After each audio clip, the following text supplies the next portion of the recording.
Hi.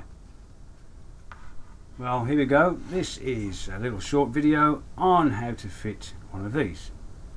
Your little 13 amp plug. In your 3-core mains lead, you have a positive, which is a brown lead. It used to be red. You have a negative, which is blue, but it used to be black. And you have a green one with a yellow tracer on it. That is your earth lead. Now this earth lead used to be solid green, but now they put a little yellow tracer in it. Your positive lead in the plug, and you look at the back of the plug, the red one goes to the right hand pin, and when you look in the back of the plug, the blue one goes to the left hand pin.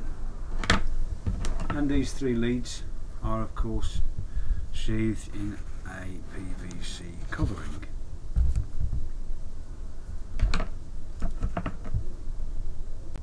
The tools you'll need to fit this plug are just a screwdriver and some cutters or a craft knife, or you can get the actual proper tool for the job for stripping wires, which will cut your wires exactly without any messing about.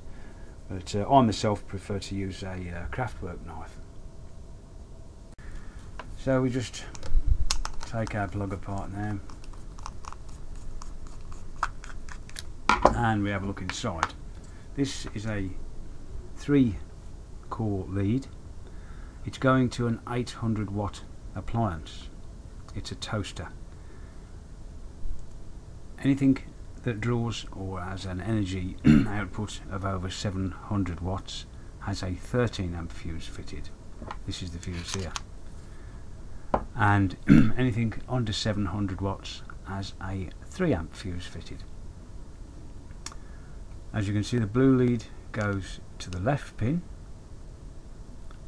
the brown lead goes to the right pin here, which goes to the fuse here, and your green and yellow lead, the earth lead, goes to the earth pin at the top. The cord clamp here has to have both screws in, and it must be clamped firmly on to the lead.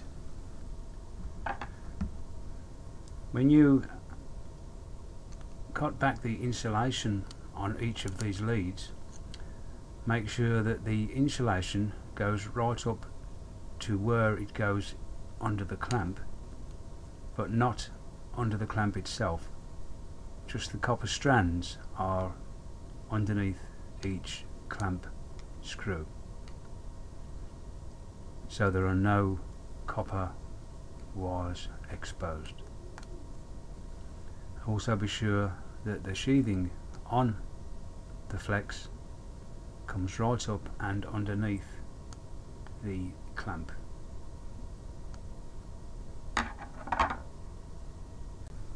That goes over the lead and clamps it so that it can't be pulled off.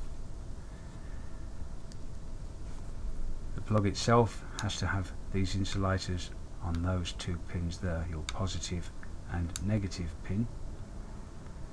No insulation on the earth pin.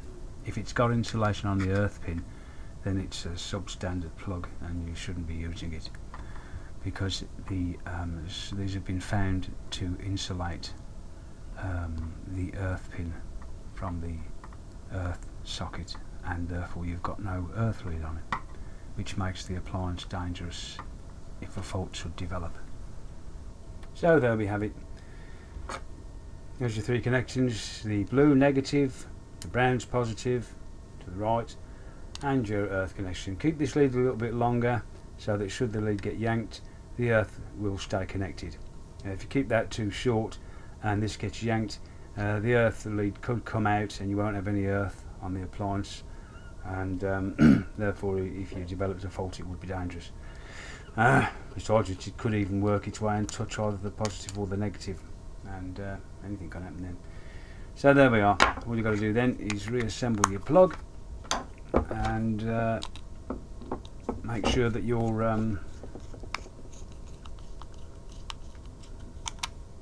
these are good and tight. Check your clamp. That's tight, and that's tight as well. And give it a shake, make sure there's nothing rattling on it. And there we are, you're good to go. And that's where the wires go in the plug. Okay, thanks for watching. Bye for now.